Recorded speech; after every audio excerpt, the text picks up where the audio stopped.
Good morning నాన్న.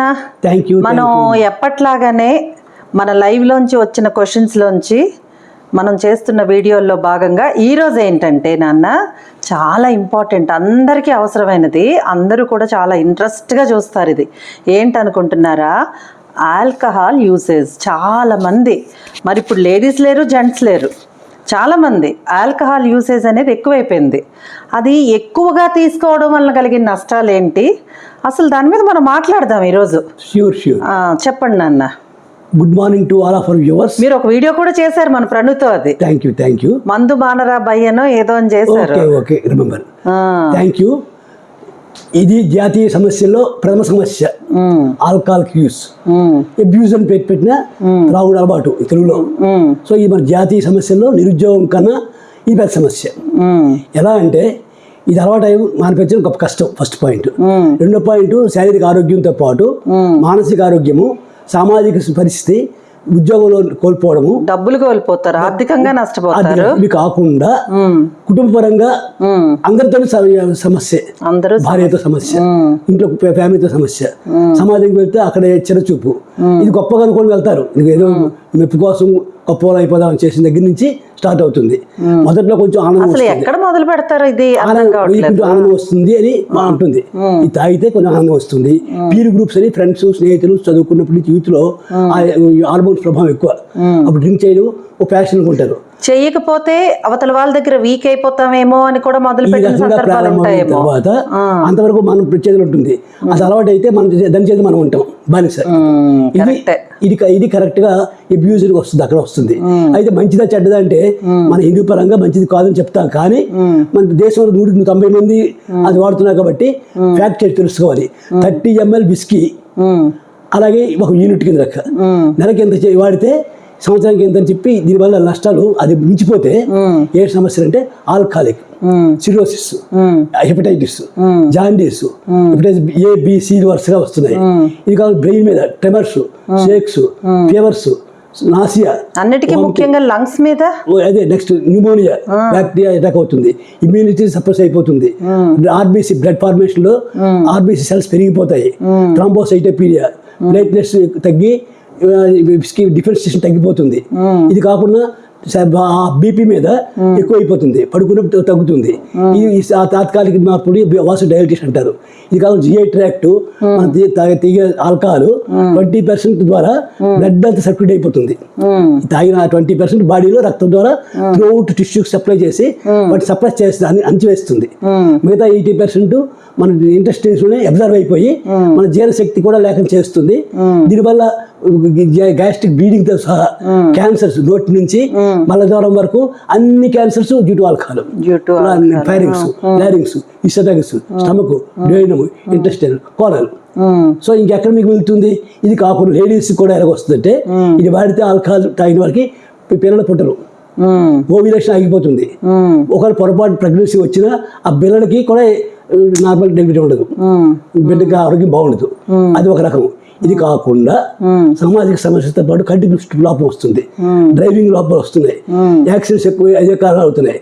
జాతీయ సమస్యలో ఒకటి డ్రింక్ ఆల్కహాల్ అనుకుంటే వాటి వల్ల వచ్చిన driving misbehaviour, abusive knowledge, extra care తీసుకొని ఎక్స్ట్రా మోసంలాగా నేను గొప్పవాడిని ఫీల్ అయ్యి యూత్లో అది ఎక్కువైపోయి మరికొంత క్రిమినల్ నేచర్ పెరిగిపోతుంది. హీరో నేను చేసి తాగాను, నేను హీరోని కాబట్టి ఏం చేసి చెల్లిపోతుందని ఆ అహంభావం పెరిగి వాళ్ళకి ఆలోచన లేకుండా అయిపోతుంది. ఆ టైంలో బుద్ధి మందగించేస్తుంది. Acting on nervous system, it is acting on vascular system, is acting on eyes, is acting on GI tract. ఇంకే సిస్టమ్ మిగులుతుంది, బాడీ టిష్యూస్ అన్ని కూడా ఇమ్యూనిటీ తగ్గిపోతుంది. ఇవి కాకుండా లివర్ పెరిగిపోయి ఆల్కహాలిక్ జాండీస్ కి నాన్ ఆల్కహాలిక్ తేడా ఏంటంటే బీపీ పెరిగిపోయి కూర్చొని లేవలేక మళ్ళీ అక్కడ కూడా డ్యామేజ్ వస్తుంది. సో ఈ రకంగా చేసినప్పుడు జెనెటిక్స్ కూడా అది హెల్ప్ చేస్తుంది. ఎలాగంటే HLA B8 అనే క్రోమోజోము ఈ డ్రింక్ కి అలవాటైన వాళ్ళకి కొంచెం ప్రోత్సహిస్తుంది. ఫ్రెండ్స్ ప్రోత్సహిస్తున్నారు, ఈ జీని ఉన్న వాళ్ళకి కూడా వస్తుంది. ఈ బిహేవియర్ విత్డ్రా సిమ్టమ్స్ చేసి మానేయాలనుకుంటే పొరపాటుని వాళ్ళకి ఎక్స్ట్రా అలవాటు బాగా అలవాటైన వాళ్ళకి ఒక్కసారి మానేరు కాబట్టి స్లోగా బిహేవియర్ థెరపీ చేయించాలి, కౌన్సిలింగ్ చేయించాలి. వాటి మందులు ఉన్నాయి. ఉదాహరణకి B1 నేను చెప్పాను కదా, B1 వాడితే ఈ న్యూరాలజీ డెఫిషియన్సీ, ఈ వెన్నిక్స్ వస్తుంది న్యూరాలజీ, ఇది బెర్బరీ ఇవ్వాలి. వాటితో పాటు డిక్స్టోజ్ ఇవ్వాలి. వీటితో పాటు క్లోర్ప్రమిజామిన్ మందు కూడా ఇస్తే కొంతవరకు తగ్గుతుంది. రోజు అడుగుతారు ఏ మందు వాడి తగ్గుతుందని. డాక్టర్ చెప్పాల్సి చెప్తాం కానీ పేషెంట్ సంకల్పం లేదని చేయలేము. సంకల్పం ఉండాలి. అవును, మందులు వాడకం వల్ల తగ్గుతుందా? వాడితే బాగుంటుంది, క్లోర్ప్రమిజామిన్ పడితే బాగుంటుంది అని చెప్తున్నాం కదా. వీటితో పాటు అది కూడా వాడండి, తగ్గుతుంది, గ్యారెంటీ తగ్గిస్తాం. Counselling, behaviour therapy step by step చేసుకుంటే విత్డ్రాల్ సిమ్టమ్స్ తగ్గుతాయి. విత్డ్రాల్ టైం మానేసి వాళ్ళు 10 hours 12 hours పోయిన తర్వాత ఉండలేకపోతున్నాం అండి, మళ్ళీ తాగనిపిస్తుంది అంటుంటారు.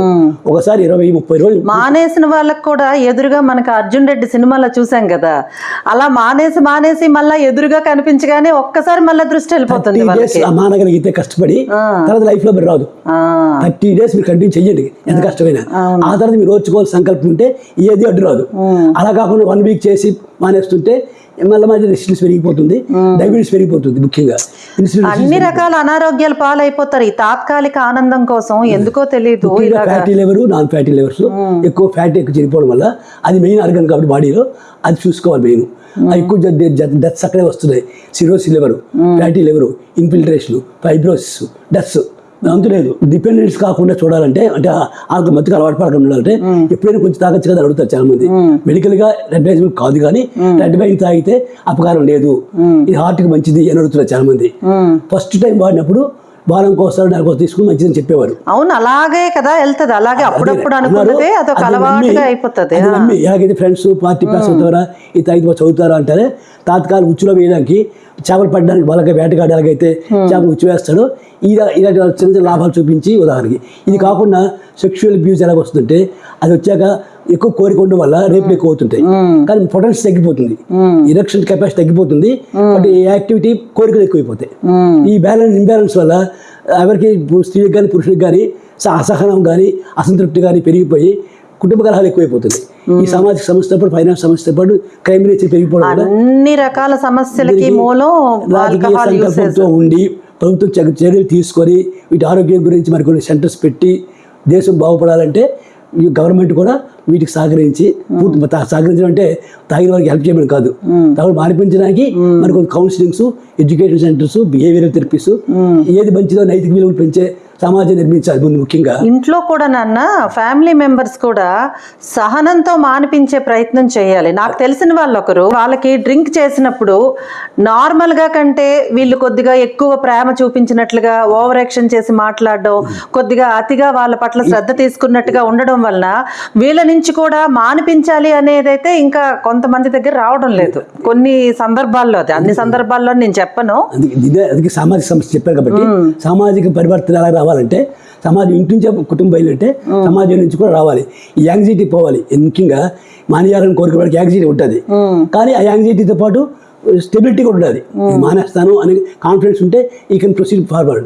లేకపోతే ముందే నేను చేయగలను, నేను మానగలను అనుకుంటే 4 రోజులు మానేసి సంకల్పం బలంగా ఉంటే నేను ఆరోగ్యంగా ఉండాలి ఇంటి నుంచి మొదలైంది కాకుండా ఇది ఆటోమేటిక్ గా అందరిలో వస్తే ఇంకా బాగుంటుంది. ఇది అలవాటైన వాళ్ళకి మిగతా మందులు పనిచేయవు. మిగతా బీపీ కానీ షుగర్ కానీ చాలా వస్తాయి కదా, ఆ మందులు వాడుతున్న వాళ్ళకి ఈ ఆల్కహాల్ అలవాటున్న వారికి అబ్జార్ప్షన్ తగ్గిపోయి మందులు కూడా ఉపయోగపడలేదు. సో ఆ రకంగా కూడా మెడికల్ డ్యామేజ్ అవుతుంది.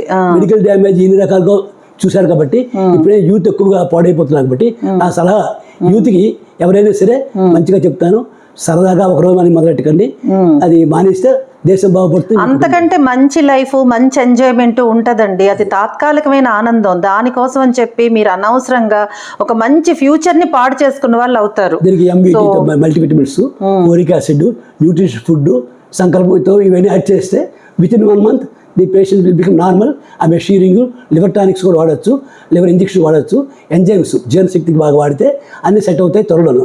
మానేసి మనం మొదలెడితే తర్వాత అంతే. తాత్కాలికమైన ఆనందాలను వదిలేయండి, శాశ్వతమైన ఆనందాల కోసం ప్రతిరోజు శ్రీలు లైవ్కి వచ్చేసేయండి. ఏంటన్నా టైం ఏంటి? Time 2 to 5 between 2 to 5 every day. మన డౌట్స్ అన్ని క్లియర్ చేసే బాధ్యత మాది. మీ అందరూ ఆరోగ్యం మా బాధ్యత. థ్యాంక్ యూ సో మచ్ అండి. Thank you so much. మీరందరూ బాగుండాలండి, మనస్ఫూర్తిగా మీరందరూ బాగుండాలని కోరుకుంటూనే మేము చేసే చిరు ప్రయత్నం ఇది. బాయ్ నాన్న. Thank you all.